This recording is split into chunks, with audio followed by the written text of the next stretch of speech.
So most of us have probably heard the term global warming like sometime in our daily lives, and it's a pretty controversial topic right now. And sometimes the words that you hear associated with it are greenhouse gases or temperatures rising and glaciers melting. But today I'm going to talk about a different term, which is polar bears. Now, polar bears generally live in the Arctic and they weigh around 700 to 1,000 kilograms. They're very cute and adorable, and their primary source of food is seals. But due to the warming of the earth and due to all of the climate change that is occurring, their primary food source has been depleted. As the sea ice across the Arctic is slowly melting, the amount that the polar bears can eat is also degrading because their primary way of eating it is by luring it onto their sea ice and then eating their prey.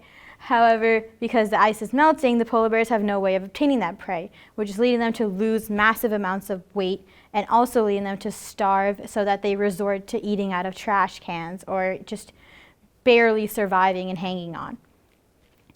As you can see, as the sea ice is slowly melting, the polar bear numbers are also decreasing. They're basically proportional. And so the sea ice, as it continues on this downward spiral about like 5% per year, the polar bear population will have decreased about 30% by the time we reach 2050. And if it continues, we'll eventually reach to a point where we just don't have any more polar bears. And they're very important to the environment and the society as well. Polar bears are what are known as like an umbrella species. So by protecting polar bears, you're indirectly protecting all of the other species that fall under polar bears. And you're also helping to promote the biodiversity of the planet and that certain ecosystem that the polar bears live in. And this is primarily because polar bears tend to eat a lot of seals and stuff like that. And as they're degrading and their numbers are degrading, the seal population is increasing.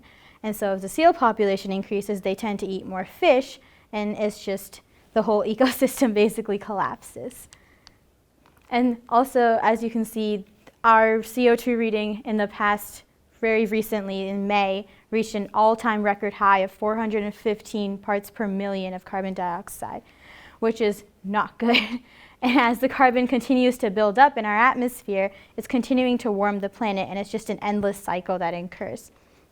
And this is all due to because of our dependence on carbon dioxide and fossil fuels and plastic and all this other stuff that we use every day in our daily lives.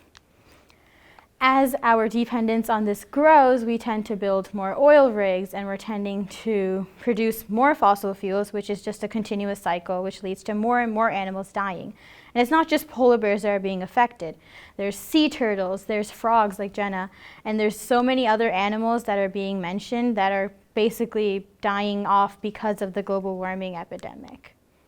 This is an oil rig placed out in the Arctic, and as you can see, it's melting all the ice around it.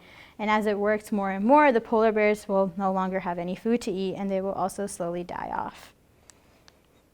If we continue on this downward spiral, then by the time we reach 2036, our planet will be completely submerged in water, and all of our ice will be gone, and the biodiversity of our planet will be completely decreased.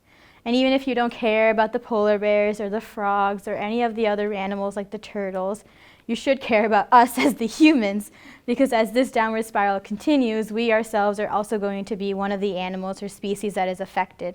And the more and more that it occurs, the more and more animals that we continue to lose. Thank you.